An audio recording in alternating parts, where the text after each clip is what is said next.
Welcome back to Thone's Nibbles. Number 39. Big number, huh? Mark 11 is the subject, scripture, and we're going to be focusing on Jesus' authority. This comes from Mark 11, 27 through 33.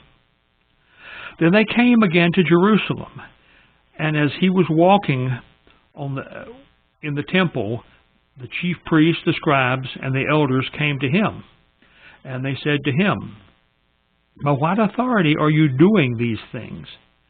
And who gave you this authority to do these things?" But Jesus answered and said to them, "I also will ask you one question. Then answer me, and I will tell you by what authority I do these things. The baptism of John, was it from heaven or of men? Answer me."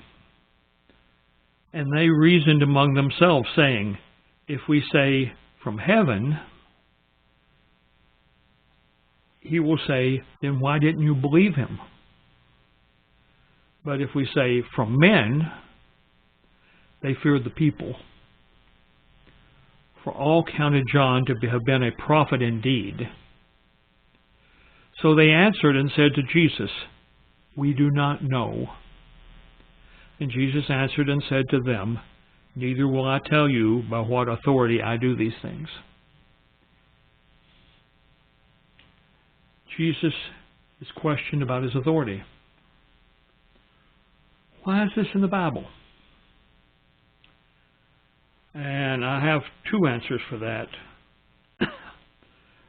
Jesus demonstrates the one-sided thinking of the leaders by turning the question to one they did not want to answer.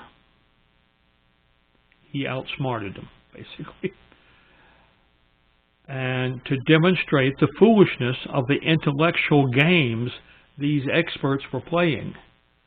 They were, I think, spending sleepless nights trying to figure out a question to ask him which would put him in his place, so to speak, either before them or before the people who believed in him. Who is this written to? Well, chief priests, scribes, elders, and the common people, and the disciples. Basically, everybody in Jerusalem could have been there. Communication. God always wants to know, always knows himself the what of a question, but also the motive for it being asked. And that's that omnipotent wisdom that he has. He not only knows the question and the answer, but he also knows the motives for the person who is asking the question, and therefore may answer it in a somewhat different format depending on those motives. Application to my life. We should always try to answer a question. But we should be careful to understand if there is an agenda behind it. So, if it sounds like a simplistic question, watch out. We need to think about who's asking the question and how they might benefit from our answer. It would be so simple if people who ask questions legitimately wanted to know the answer to the questions. And that's the way it was intended to be, but that's not the way it is. And people often ask questions, particularly in social and in political arenas, to either show how smart they are or how stupid the person they're asking the question to is. And that's not what was intended to be the case. Message from God to me. Jesus was able to teach without exposing the word to untruth, conflict, or question. boy, isn't that a wonderful trait? You know, teaching is difficult, particularly to teaching to a group of people who are probably hostile to what you're saying. But he was able to teach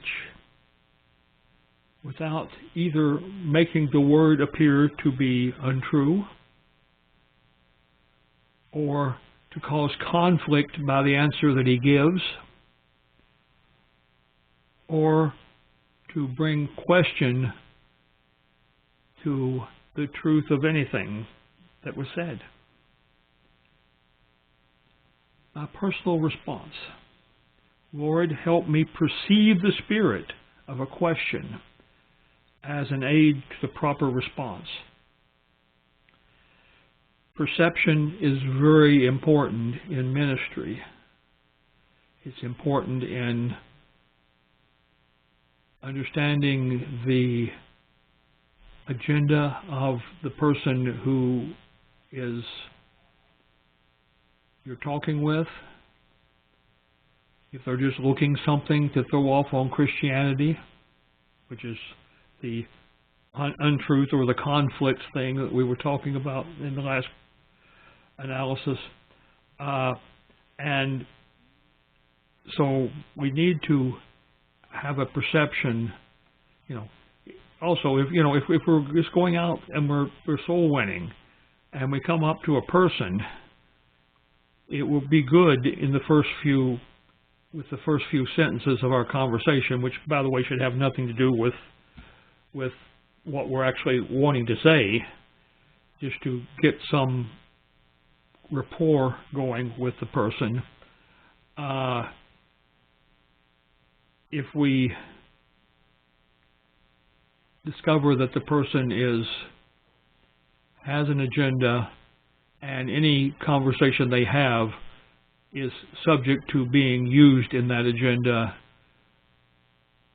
to either say how wonderful something is or how awful something is, then we have to be very careful about our answer, that we are absolutely factual and accurate about our answer.